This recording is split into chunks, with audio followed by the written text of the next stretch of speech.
আসসালামু আলাইকুম। ডক্টর কামরুনহান মিনি ডেন্টাল কেয়ার সাভার থেকে বলছি। মুখে দুর্গন্ধ বা নিঃশ্বাসের দুর্গন্ধ একটি কমন সমস্যা। কোভিডের পরে দীর্ঘ সময় মাস্ক পরার জন্য এই সমস্যাটি এখন বেড়ে গিয়েছে। একটি মানুষের মুখে দুর্গন্ধ এটি তার ব্যক্তিগত, পারিবারিক এবং সামাজিক জীবনে অনেক অস্বস্তিকর এবং অপ্রীতিকর পরিস্থিতি তৈরি করতে পারে। আবার ওই মানুষটি অনেক মানুষের বিরক্তির কারণ হয়ে দাঁড়াতে পারে। মুখে যে দুর্গন্ধ আছে অনেকেই বুঝতে পারে না। সেজন্য আপনি যদি সচেতন হন যে আপনার মুখে দুর্গন্ধ আছে কিনা, আপনি নিজের মুখে টেস্ট করে নিতে পারেন। 1 নাম্বার পদ্ধতি বলছি, আপনার কবজিতে বা রেস্টের মধ্যে একটু স্যালাইভা বা থুতু নিয়ে কিছুক্ষণ ওয়েট করেন, শুকানোর পরে দেখেন ওখানে স্মেল নিয়ে দুর্গন্ধ আছে কিনা। 2 নাম্বার পদ্ধতি, একটি নতুন ব্রাশ অথবা একটি ছোট প্লাস্টিক স্পুন আপনার জিহ্বার একদম শেষের অংশে একটু ঘষে ওখান থেকে স্যালাইভা নিয়ে আসেন। কিছুক্ষণ শুকানোর পরে ওখান থেকে স্মেল নেন। দুর্গন্ধ থাকলে বুঝতে হবে আপনার মুখে দুর্গন্ধ আছে।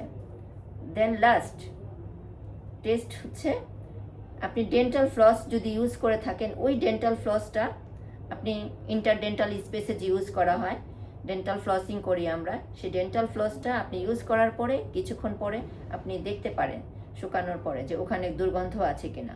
যদি থাকে তাহলে বুঝতে হবে আপনার মুখে দুর্গন্ধ আছে। আরেকটি সহজ পদ্ধতি, আপনার কিছুই করতে হবে না, আপনার বিশ্বস্ত সঙ্গী সাথীকে জিজ্ঞেস করলেই হবে, দেখো তো আমার মুখে দুর্গন্ধ আছে কিনা। যদি বলে হ্যাঁ আছে, তাহলে তো হয়ে গেল। আপনি সচেতন হয়ে যান, আপনার ওরাল হাইজিন মেনটেন করেন। ওরাল হাইজিন মেনটেন করার পরেও যদি দেখেন যে না, দুর্গন্ধ যাচ্ছে না, এই পরীক্ষাগুলোর পরেও আবার দেখতে পাচ্ছেন যে যাচ্ছে না, তাহলে আপনি চলে যান একজন ডেন্টিস্টের কাছে, রেজিস্টারপ্রাপ্ত ডেন্টিস্টের কাছে। ডেন্টাল চেক আপ করাই নেন।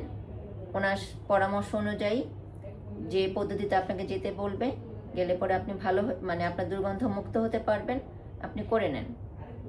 সবাই সুস্থ থাকেন, সুন্দর হাসি আপনার লাইফে উপহার হোক প্রত্যেকটি মানুষের জন্য, এই আশা করি আজকে শেষ করছি।